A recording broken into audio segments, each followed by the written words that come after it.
बिस्मिल्लाहिर्रहमानिर्रहीम। अस्सलाम वालेकुम दोस्तों, नई वीडियो में खुश आमदेद। दोस्तों, इस खबर पर इन्ना लिल्लाहि व इन्ना इलैहि राजिऊन ही पढ़ा जा सकता है।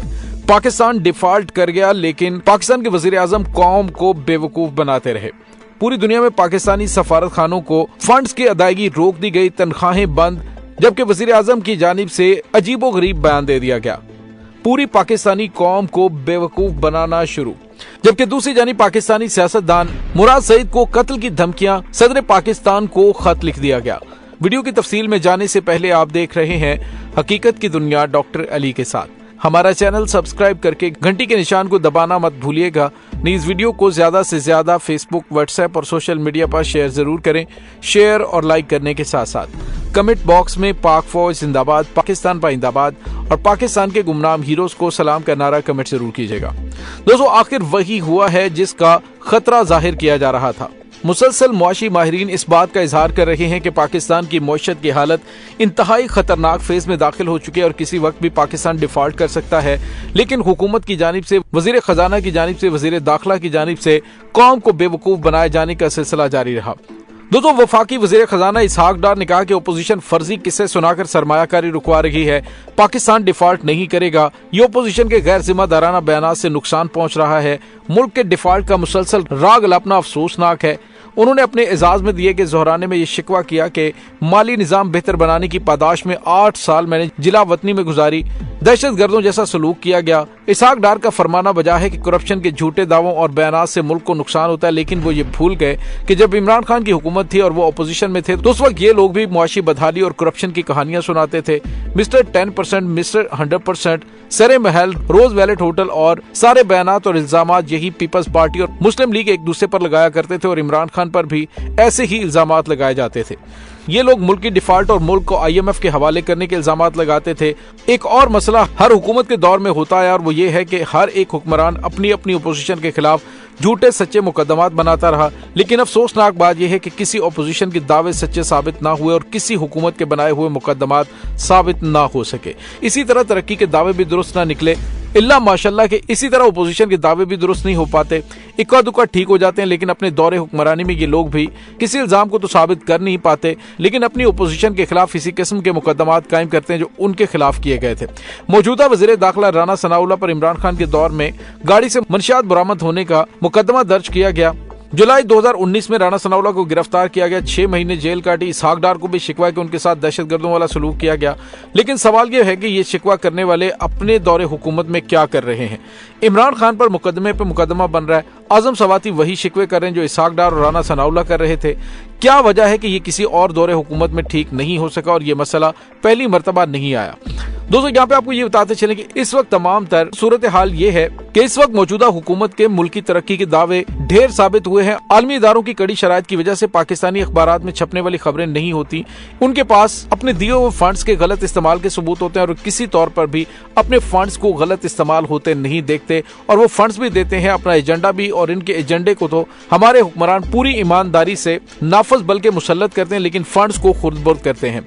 अगली मरतबा मजीद सख्त शराइत और सख्त एजेंडा आ जाता है, ये लोग फिर वही कुछ करते हैं कि एजेंडा मुसल्लत और फंड्स को खुर्द-बुर्द करते हैं। दुनिया के किसी दूसरे मुल्क को छोड़ें, अपने मुल्क में छोटा सा सरमायादार भी 50-60 लाख से लेकर करोड़ रुपए तक किसी ऐसी जगह नहीं लगाता जहां उसके दिए हुए पैसे को वहां न लगाया जाए जहां का वादा किया जा रहा है, या वो काम ना किया जाए जिसके लिए पैसे दिए जा रहे हैं। एक हद तक सरमायाकार आंख बंद कर लेते हैं, गैर मुल्की भी एक हद तक आंख बंद रखते हैं, लेकिन जो ही उनकी तयशुदा हुदूद से कोई गुजरता है तो वो मुट्ठी बंद कर लेते हैं। लिहाजा सरमायाकारी में कमी या रुकावट की वजह अपोजिशन का गैर संजीदा रवैया नहीं बल्कि हुक्मरानों का गैर संजीदा रवैया है, और ये काम हुकूमत और अपोजिशन दोनों करते हैं। ये कहकर इसहाक डार ने अपनी हुकूमत की नाकामी का इतराफ किया और उन्होंने खुद भी एक गैर संजीदा बात कर दी कि पाकिस्तान का माली निजाम बेहतर बनाने की पादाश में उसे जिला वतनी गुजारनी पड़ी। फिर वो ये बताएं कि उन्हें किस वजह से जिला वतनी गुजारनी पड़ी, हुकूमत की या उनकी ओपोजिशन की, या कोई और वजह है जिसका वो नाम नहीं ले सकते। बहरहाल दोस्तों, उनका ये बयान बजाय खुद एक गैर संजीदा बात है कि अगर वो मुल्क का माली निजाम बेहतर बना चुके थे तो 4 साल में क्या कयामत आ गई थी कि सब कुछ तबाह हो गया, और इससे पहले 30 साल भी यही PDM वाले थे। दरअसल ये सारे करप्ट और तरक्की के मामले में झूठ बोलते हैं। पाकिस्तानी कौम इस मामले में बड़ी बदकिस्मत है। हुक्मरान भी झूठ बोल रहे हैं, अपोजिशन वाले भी सिर्फ उन्हें लताड़ रहे होते हैं। हुकूमत में आकर वो भी वादे पूरे नहीं करते। अब सूरत हाल यह है कि आज मियां शहबाज शरीफ साहब की जानिब से कहा गया कि हमने पाकिस्तान को डिफॉल्ट होने से बचा लिया। इस्लामाबाद में एक प्रेस कॉन्फ्रेंस करते हुए शहबाज शरीफ ने कहा कि गुज़िश्ता हुकूमत ने मुझ पर, नवाज शरीफ पर और मेरे खानदान पर झूठे इल्जामात आयद करके बदनाम करने की बदतरीन कोशिश की। इसके साथ ही उसने कहा कि इमरान खान ने अपने दौरे हुकूमत के आखिरी दिनों में हमारे लिए कांटे बिछाए और हमने पाकिस्तान को डिफॉल्ट होने से बचाया। लेकिन दोस्तों, दूसरी जानिब एक और बड़ी खबर सामने आई और बिल्कुल ऐन उसी वक्त ये सामने आई कि पूरी दुनिया में पाकिस्तानी सफारत खानों के फंड्स रोक लिए गए हैं। मुआशी सूरत हाल के बायस पाकिस्तानी सफारत खानों के ये फंड रोके गए। फंड्स ना होने के बायस पाकिस्तानी सफारती मिशंस में अमले की तनख्वाहें भी रुक गई हैं। कई सफारत खानों के पास यूटिलिटी बिल्स की रकम भी अदा करने के लिए पैसे नहीं है। दफ्तर खारजा ने भी फंड्स रुकने की तस्दीक कर दी है और पाकिस्तानी सफारत खानों ने सूरत हाल से मुतालिक दफ्तर खारजा को आगाह कर दिया है। तर्जुमान दफ्तर खारजा के मुताबिक मामला वजारत खजाना के साथ उठाया गया है। दूसरी जानिब वजीर खजाना और रेवेन्यू सेनेटर मोहम्मद इसहाक डार की सदारत जुमे के रोज फाइनेंस डिवीजन में मुल्क की मुआशी सूरत हाल पर बैन वजारती इजलास भी मुनक्कद हुआ। इस मौके पर वजीर कानून और इंसाफ आजम नजीर तारड़, वजीर आजम के मुआवन खुसूसी बराए खजाना तारक बाजवा, मुआवन खुसूसी बराए revenue Tariq Pasha, governor state bank, secretary खजाना, सेक्रेटरी दाखिला, chairman FBR, DG FIA, DGI and I customs और फिनांस के सीनियर अफसरान समेत डिवीजन और इंटेलिजेंस एजेंसियों के आला हुकाम ने शिरकत की थी। इजलास में इक्तसादी सूरत हाल और गैर मुल्की करेंसी के मौजूदा तरीकाकार पर तबादला ख्याल और जायजा लिया गया।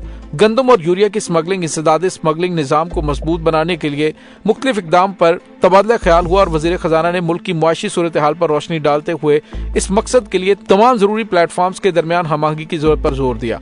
उन्होंने मुतलका हुकाम पर मजीद जोर दिया कि वो मुल्क में मुआशी और माली इस्तेहकाम लाने के लिए मुख्तलिफ अशिया की सरहद पार स्मगलिंग को रोकने के लिए एक मजबूत और फाल रोड मैप वजह करें। दोस्तों, यहाँ पे आपको ये बताते चलें कि यह अहम तरीन इजलास होने में बहुत ज्यादा देर होगी। अब जिस तरह से पूरी दुनिया में पाकिस्तानी सफारत खानों के फंड्स रोके गए हैं, तो इससे आप अंदाजा लगा सकते हैं कि फंड्स कब रुकते हैं, जब मुल्क डिफॉल्ट हो जाते हैं, उनके पास तनख्वाहें देने के पैसे नहीं होते, अपने मिशंस को अंजाम देने तक उनके पास फंड्स नहीं होते। अब इस तरह की सूरत हाल में पाकिस्तान को डिफॉल्ट ना समझा जाए तो और क्या समझा जाए। जो इसहाक डार की जानिब से कहा जा रहा है कि अपोजिशन की जानिब से ये झूठा प्रोपेगेंडा किया जा रहा है, तो वो ये बताएं कि सफारत खानों के फंड्स रुके हैं तो आखिर क्यों रुके हैं। दोस्तों, हकीकत यह है कि पाकिस्तानी कौम को उल्लू बनाने का सिलसिला इनकी जानिब से जारी है। पाकिस्तानी कौम को इन्होंने बेवकूफ समझा हुआ है। वजीर आजम एक जानिब कह रहे हैं कि हमने मुल्क को डिफॉल्ट होने से बचाया और साथ ही ये खबर आ जाती है कि पाकिस्तानी सफारत खानों के फंड्स बंद कर दिए गए हैं, जिससे सफारती अमले के लिए की तनख्वाहें और मिशन स्टॉप हो गए। तो इससे आप इस हुकूमत की नाअहली का अंदाजा लगा सकते हैं। आने वाले दिनों में पाकिस्तान के हालात मजीद कशीदा होने जा रहे हैं। पाकिस्तानी करेंसी क्रैश करने के हवाले से खबरें भी सामने आ चुकी हैं। माहिरीन मईशत कह रहे हैं कि अगले एक साल के दौरान पाकिस्तानी करेंसी क्रैश कर सकती है, लेकिन जो मौजूदा सूरत हाल सामने आ रही है, यूं लग रहा है कि चंद महीनों में पाकिस्तानी करेंसी क्रैश कर जाएगी। और ये जो मौजूदा इंपोर्टेड सरकार पाकिस्तान पर मुसल्लत है, ये पाकिस्तान को डिफॉल्ट नहीं बल्कि पाकिस्तान के तमाम इदारों को इंटरनेशनल एस्टेब्लिशमेंट के हाथों बेचकर ही पाकिस्तान की जान छोड़ेंगे। दोस्तों, इस तमाम सूरत हाल के बारे में आपका क्या कहना है, कमेंट सेक्शन में बात का इजहार जरूर कीजिएगा। इंशाल्लाह बहुत जल्द मिलते हैं एक नई वीडियो में। तब तक के लिए अपना बहुत सारा ख्याल रखिएगा। पाक फौज जिंदाबाद, पाकिस्तान पाइंदाबाद, पाकिस्तान के गुमनाम हीरोज को सलाम। अल्लाह वारिस।